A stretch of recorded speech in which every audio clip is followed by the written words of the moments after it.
नवदुर्गा महोत्सव 2021 जागर स्त्री शक्तीचा, सन्मान महिलांचा. सदैव सैनिका पुढेच जायचे, मागुती ना कधी फिरायचे. पण हे काय फक्त सैनिकांपुरतंच लागू असतं? नाही ना, हे आपल्या प्रत्येकासाठीच लागू असतं. म्हणजे अगदी आजचंच उदाहरण, आत्ताचं उदाहरण शेअर करू का तुमच्याशी?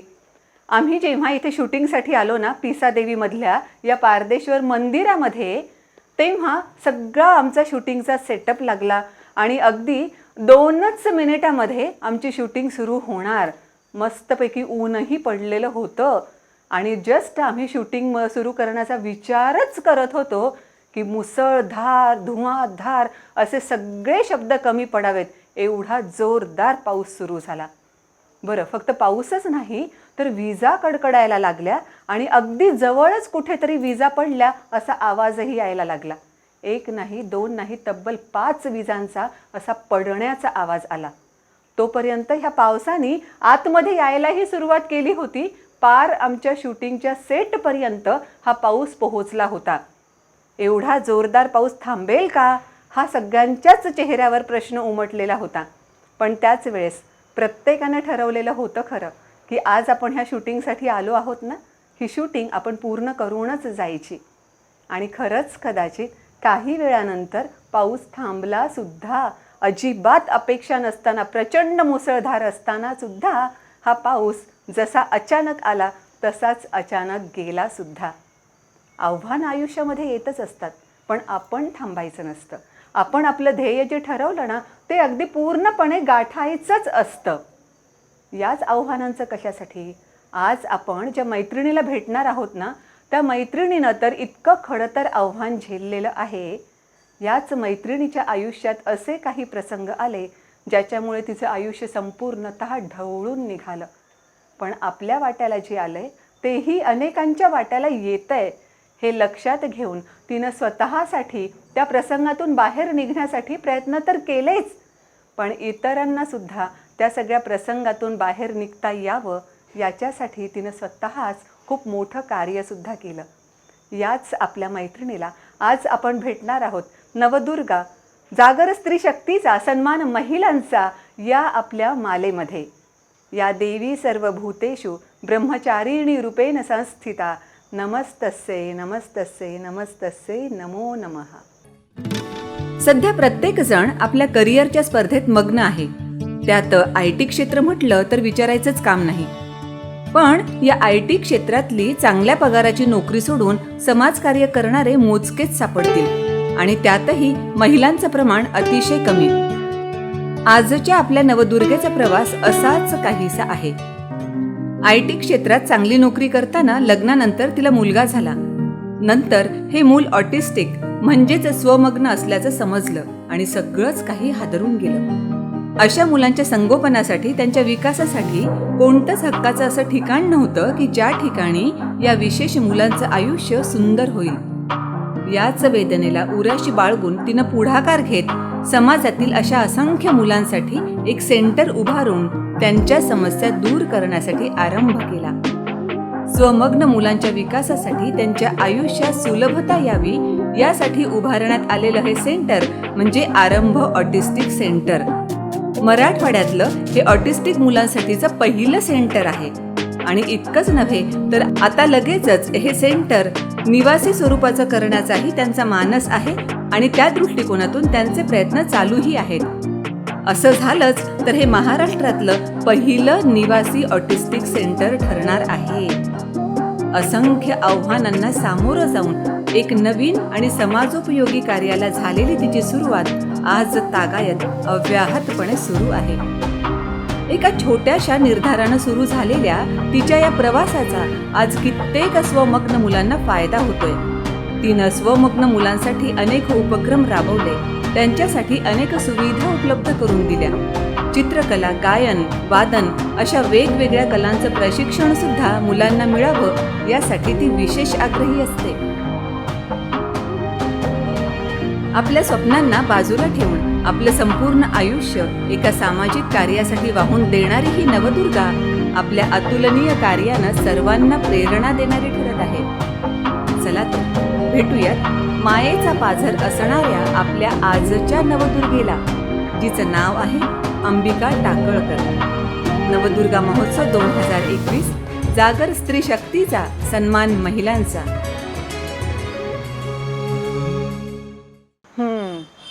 तुम्ही सुद्धा माझ्यासारखेच थक्क झाला असाल ना आपल्या मैत्रिणीचा हा प्रवास पाहून. म्हणजे IT सेक्टरमधल्या एका तरुणीपासून तर थेट ऑटिस्टिक मुलांसाठी एक संस्था स्थापन करून, मराठवाड्यातली पहिली संस्था तर ही आहेच, पण ही संस्था बाकीच्याही सगळ्या मुलांसाठी अतिशय महत्त्वाचं काम करते. तर या संस्थेच्या संस्थापिकेपर्यंतचा हा प्रवास नक्कीच सोपा नाही. हाच खडं तर प्रवास कसा केला, किती चॅलेंजेस आले, ह्या चॅलेंजेसना कसं फेस करण्यात आलं, हे सगळंच आपण जाणून घेणार आहोत आपल्या मैत्रिणीकडून. आपल्या ह्या जेननेक्सच्या प्लॅटफॉर्मवर आलेली आहे आपली मैत्रीण अंबिका टाकळकर. अंबिका, नमस्कार. नमस्कार. या प्लॅटफॉर्मवर खूप खूप मनापासून स्वागत आहे तुमचं. खूप धन्यवाद. आणि आम्ही आत्ता पाहिला तुमचा तो इंट्रोचा व्हिडिओ आणि थक्क करणारा प्रवाससुद्धा पाहिला. कसं केलं तुम्ही, म्हणजे हे हँडल कसं केलं, हाच प्रश्न पहिला पडतोय मला.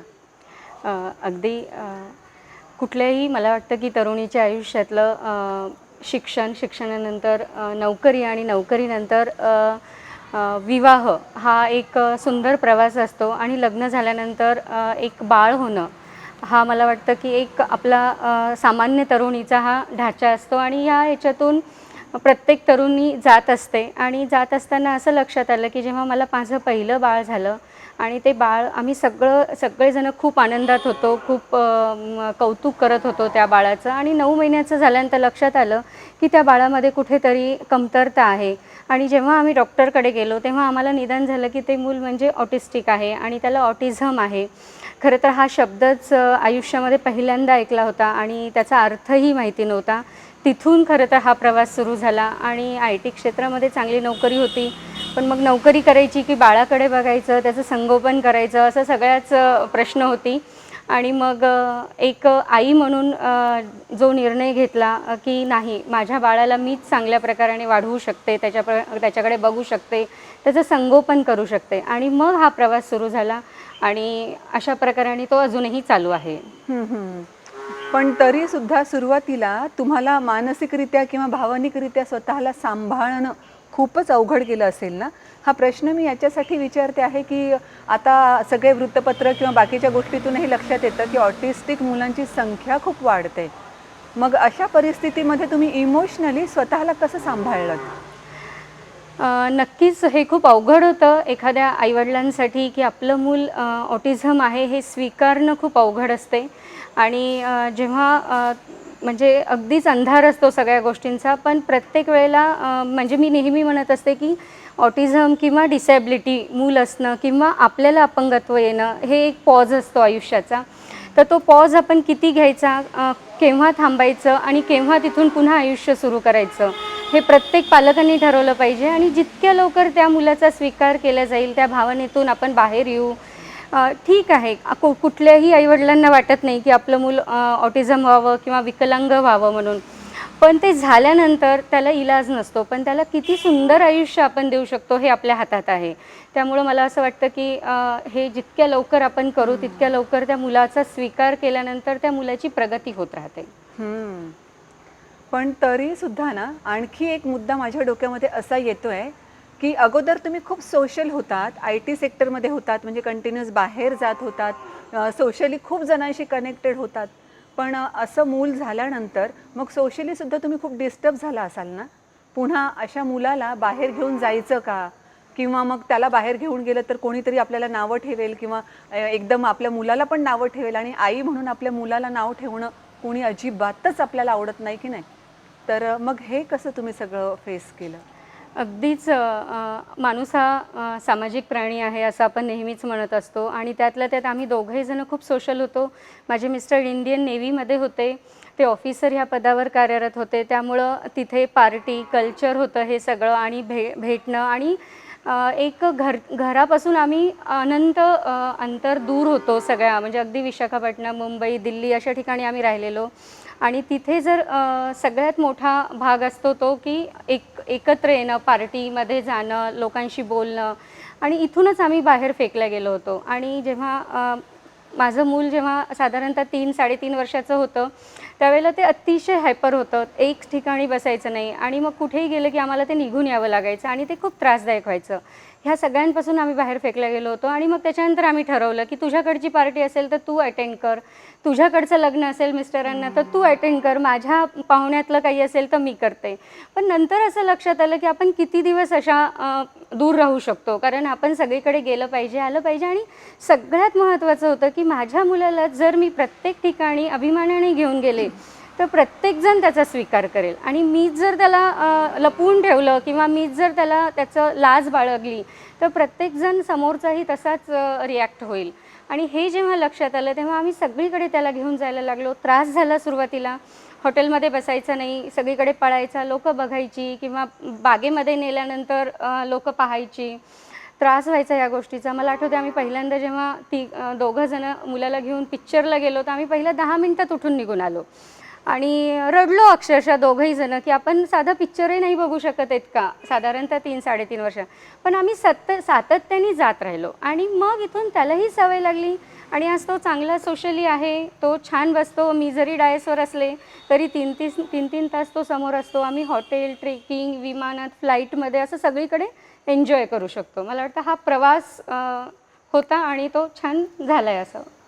अंबिका, तुम्ही मनाची लाज वाटणं किंवा त्या मुलाची लाज वाटणं हा जो शब्द वापरला ना, खरंच खूप महत्त्वाचे शब्द आहेत. कारण समाजामध्ये आपण बघतो की साधं एखाद्या चांगल्या म्हणजे मूल चांगलं नॉर्मल असेल पण एखाद्या खेळण्याच्या दुकानात घेऊन गेलं आणि त्यानं 2-3 खेळण्यांना हात लावला तरीसुद्धा आईवडील म्हणतात की ह्या मुलानं आम्हाला सगळ्यांच्या समोर लाज आणली. आणि जेव्हा मूल ऑटिस्टिक आहे तेव्हा ते वेगळ्या पद्धतीनं वागणार, तरीसुद्धा लाज न बाळगता आपण सोशली त्याचं सगळ्या पद्धतीनं इम्प्रूव्हमेंट केलीच पाहिजे. हा फारच महत्त्वाचा मुद्दा मला वाटतो. बरं, यामध्ये मला आणखी असं वाटतं की IT ची नोकरी सोडणं आणि कम्प्लिटली मुलाला डिव्होट करणं, स्वतःला म्हणजे मुलासाठी स्वतःला डिव्होट करणं, हे खूपच मोठं डिसिजन होतं ना. म्हणजे असा विचार आलाच असेल ना की माझं सगळं करिअर थांबवून, आणि करिअरची आपण प्रत्येकजण वाट पाहत असतो, स्वप्न बघत असतो, आणि ज्या मुलासाठी पण आपण स्वप्न बघत असतो ते मूल ऑटिस्टिक आहे आणि त्याच्यासाठी मला करिअर सोडावं लागते. हे डिसिजन नेमकं असं म्हणजे किती भावनांची वादळं उठली असतील ते जरा सांगा ना. अगदीच मूळतः माझा स्वभावच खूप करिअरिस्टिक होता. म्हणजे खूप करिअर असणं आणि आपण म्हणतो की नाही मी खूप करिअर करणार आहे, त्यामध्ये उच्चांक गाठणार आहे असं जे म्हणतो आपण. पण जेव्हा हे सोडायची वेळ आली त्यावेळेला खूप भावनांचं वादळ होतं हे सगळं.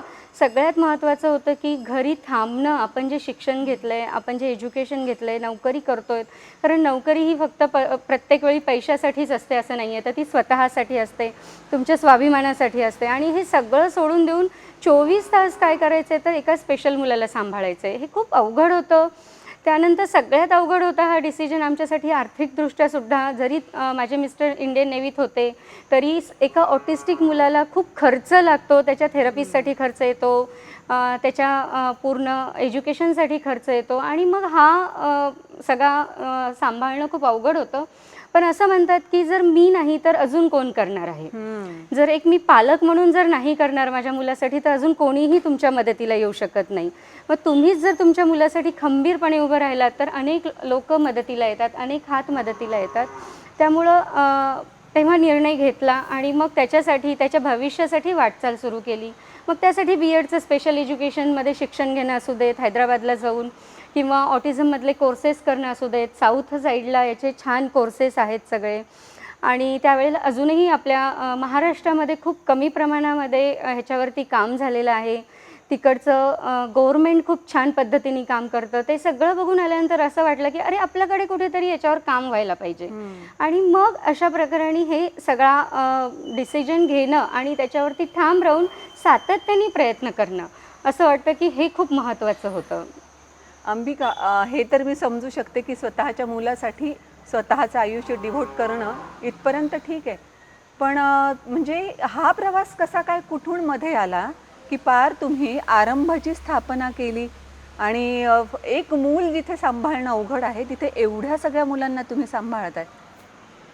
आरंभाची सुरुवात जसं सांगितलं की कदाचित ती श्रीहरीच्या जन्माच्या वेळेसच व्हायची होती. आपण म्हणतो की नियतीचे आराखडे खूप जबरदस्त असतात. तुम्हाला काय व्हायचे किंवा काय करायचं हे किती प्लॅनिंग केलं तरी नियतीबरोबर ते घडवत असते. पण जेव्हा आम्ही याच्या मागे एक छोटंसं कारण आहे, मी अगदी थोडक्यात सांगते ते, की आम्ही जेव्हा नेव्हीची नोकरी सोडली श्रीहरीसाठी, की सातत्याने बदली आणि सततचे बदल, ऑटिझम मुलांना बदल मान्य नसतात आणि त्यानंतर आम्ही डोंबिवलीला शिफ्ट झालो एका फ्लॅटमध्ये आणि नॉर्मल मूल रडल्यानंतर चालतं, नॉर्मल मूल गोंधळ केल्यानंतर चालतं, पण एक स्पेशल मुलांनी थोडा जरी आवाज केला तरी आम्हाला घर खाली करण्याची नोटीस आली. असं दोनदा झाल्यानंतर आम्हाला ते खूप वाईट वाटलं, आमचं स्वाभिमान कुठेतरी हे झालं आणि मग आम्ही ठरवलं, आमचं औरंगाबादला घर होतं घेऊन ठेवलेलं, की आम्ही औरंगाबादला म्हणजे माझ्या स्वतःच्या घरामध्ये मी शिफ्ट होणार, जिथून मला कुणीही नाही म्हणू शकणार नाही किंवा इथून निघ म्हणू शकणार नाही. आणि मला असं वाटतं की समाजामुळंच आम्ही इथे आलो औरंगाबादला आणि इथे आल्यानंतर असं लक्षात आलं, अरे माझ्या मुलाला थोड्या तरी थेरपी मुंबईला मिळत होत्या, ऑटिझम म्हणजे काय लोकांना माहिती व्हायला लागलं होतं, ऑटिझमच्या थेरपी मिळत होत्या, पण इथे आल्यानंतर काहीच नाही, लोकांना ऑटिझमचा पण माहिती नव्हता. साधारणतः ही 10 वर्षापूर्वीची गोष्ट आहे, 2010 सालीची. आणि मग लक्षात आल्यानंतर असं लक्षात आलं की माझ्या मुलांसाठी मी काम करते, मुलासाठी त्याच्यावर काम होतं आहे, उत्तम प्रकाराने होतं आहे, मग तशीच अजून मुलांना का नको. आणि मग ह्या संकल्पनेतून आरंभाचा सुरुवात झाली. आणि आरंभचा अर्थच आहे की जिथे सगळ्या शक्यता संपतात, जिथे पालकांचे प्रयत्न संपतात, तिथून जी नवी सुरुवात होते. म्हणजे आम्ही नेहमी म्हणतो की आरंभक शोध नव्या क्षितिजाचा, की तिथून जे नवीन क्षितिज ह्या मुलाला द्यायचं असते, तर ती सुरुवात होती. की मला असं वाटतं की आम्हीही 9 वर्ष प्रयत्न करून सगळ्या प्रकाराने आणि तशाच आई पालकांना स्पेशली एका ठिकाणी सगळ्या थेरपीज मिळाव्यात, ह्यातून मला वाटतं ही सुरुवात झाली आहे आणि आज 67 मुलं इथे आहेत. ओके. ऑटिस्टिक मुलांच्या आईवडिलांशी सुद्धा तुमचा संपर्क येतो. अशा वेळेस चांगले वाईट किंवा त्या मुलांकडे कशा पद्धतीनं बघणारे पॅरेंट्स आहेत, असे सगळ्याच प्रकारचे पॅरेंट्स तुमच्या बघण्यामध्ये असतील ना, तर त्यांच्याबद्दल काही सांगू शकाल किंवा पॅरेंट्सने आपला दृष्टिकोन कसा ठेवावा या आपल्या मुलांकडे बघण्यासाठीचा, या संदर्भात काही? नक्कीच. मला वाटतं पालकांनी सगळ्यात आधी सकारात्मक राहिलं पाहिजे, आपल्या मुलाकडे खूप सकारात्मक दृष्टीने बघितलं पाहिजे. आणि बरे वाईट अनुभव येतच असतात. जेव्हा मी नेहमी म्हणते की एका मुलासाठी काम करणं सोपं आहे कदाचित, कारण माझ्या मुलासाठीचे निर्णय मला घेता येतात, पण जेव्हा दुसऱ्यांच्या मुलांसाठी काम करायचं असतं ते तेवढंच अवघड असतं. पालक अगदी वसमतसारख्या ठिकाणचा पालक येतो तर तो नियमित दर आठवड्याला येतो आणि थेरपी घेऊन जातो, त्याच्यावरती काम करतो. पण कदाचित औरंगाबादचाच एखादा पालक असतो, त्याच्याकडे सगळ्या सोयीसुविधा असतात, पण तो काम करायला तयार नसतो आपल्या मुलावर. त्यामुळे दोन्ही प्रकारच्या पालकांची अनुभव अशी येत असतात. आणि अनेक पालक आहेत, म्हणजे 50 वर्षाच्या मुलाला घेऊन 80 वर्षाचे पालक येतात आणि विचारतात, मॅडम आता या मुलाचं करायचं काय, ह्याची आई अगदी 2 महिन्यापूर्वी वारली, ती सगळं करत होती याची. त्यावेळेला असे अनेक प्रश्न मला असं वाटते की ह्याच्यातून निर्माण होत आहेत आणि त्याचीच पुढची पायरी म्हणून आम्ही आता निवासी सोय पण करतो आहे आणि महाराष्ट्रातलं पहिलं ऑटिझम मुलांसाठीचं निवासी सोय असणारं आपण आता घर तयार करतो ह्या मुलांसाठीचं. ओके. आणि त्यांच्या आईवडिलांच्या दृष्टिकोनाबद्दल, म्हणजे त्यांनी जसं तुम्ही म्हणालात की सकारात्मक पाहिलं पाहिजे किंवा ॲक्सेप्ट केलं पाहिजे, तर अशा संदर्भातला अनुभव? ह्याच्यातला एक सुंदर अनुभव सांगते की एक पालक होते आणि ते साधारणतः 18 वर्षापर्यंत त्यांनी आपल्या मुलाला घरामध्ये ठेवलेलं होतं. अच्छा.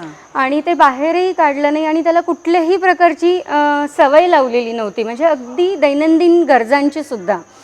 आणि त्यांनी असं ठरवून टाकलं होतं की जेव्हा केव्हा माझ्या छोट्या मुलीचं लग्न होईल त्याच्यानंतर आम्ही त्या मुलाची आणि आम्ही दोघंही जण आम्ही आत्महत्या करणार आहोत असं.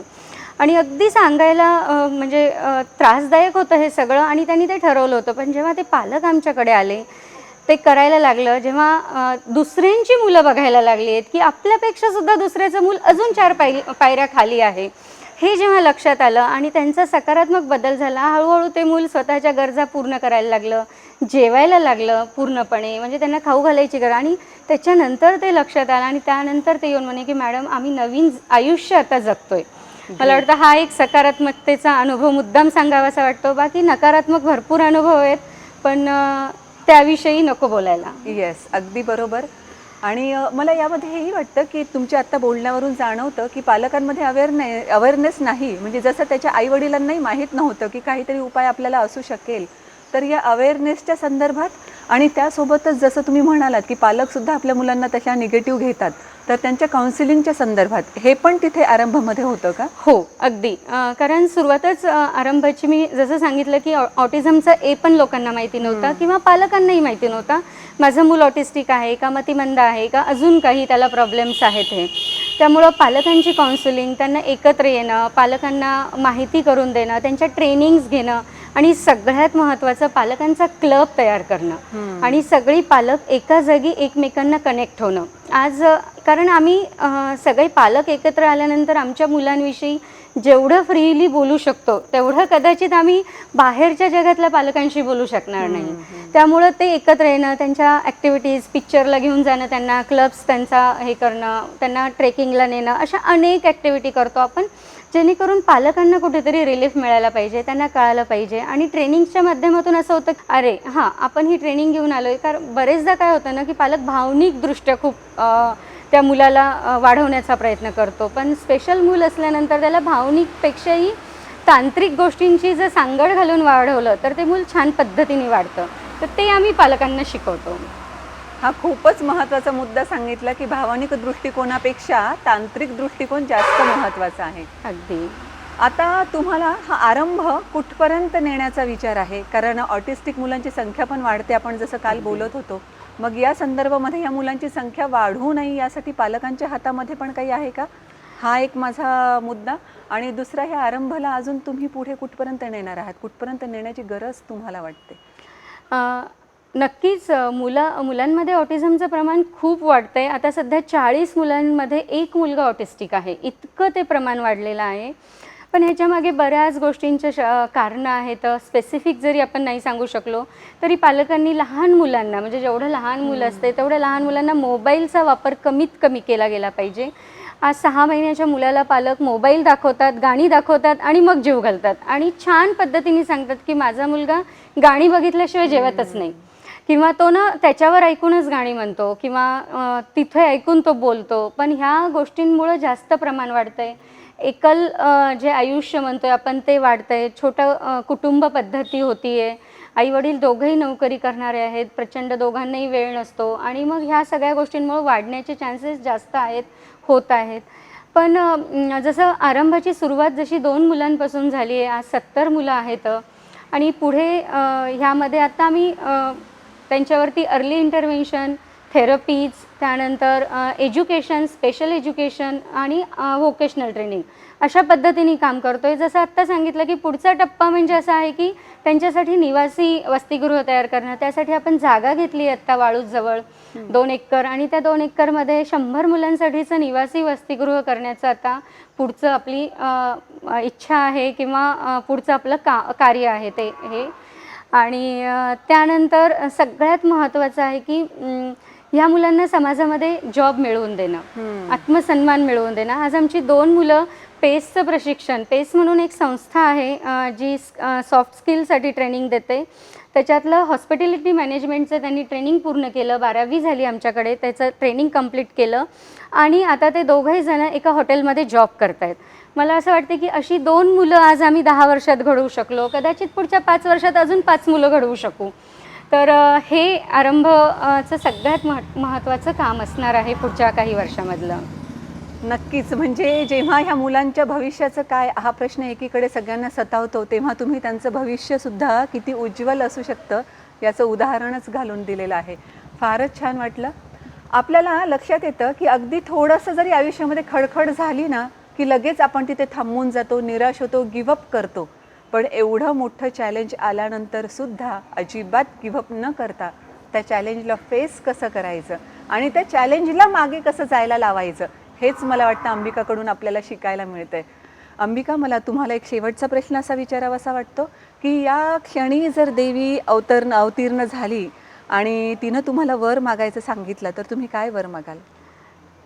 मी एकच गोष्ट मागेन त्या देवीकडे की आमच्यासारख्या संस्था बंद होऊ देत. येस, हे एकच वर मागेल की असं कुठलंही मूल जन्माला येऊ देऊ नको स्पेशल, की ज्यामुळे आमच्यासारख्या संस्था निर्माण व्हाव्यात.